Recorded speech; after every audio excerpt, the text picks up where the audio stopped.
جدي الله يرحمه قال: الله لا يطيحني في يد بشر في هذه الدنيا حتى ويكون عمري 100 سنة.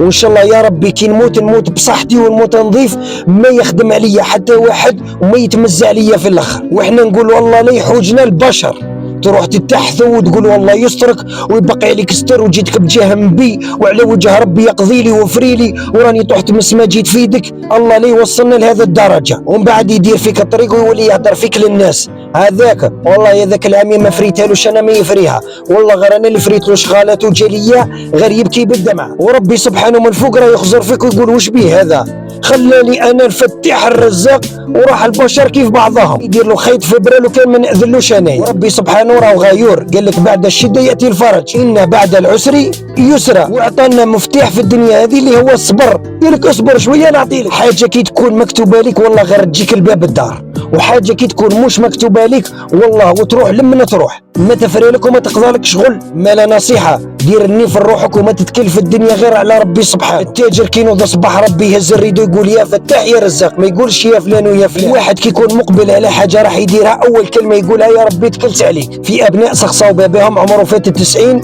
وهو على فراش الموت، قالوا له بابانا وش هي الحاجه اللي ندمت عليها في الدنيا هذه؟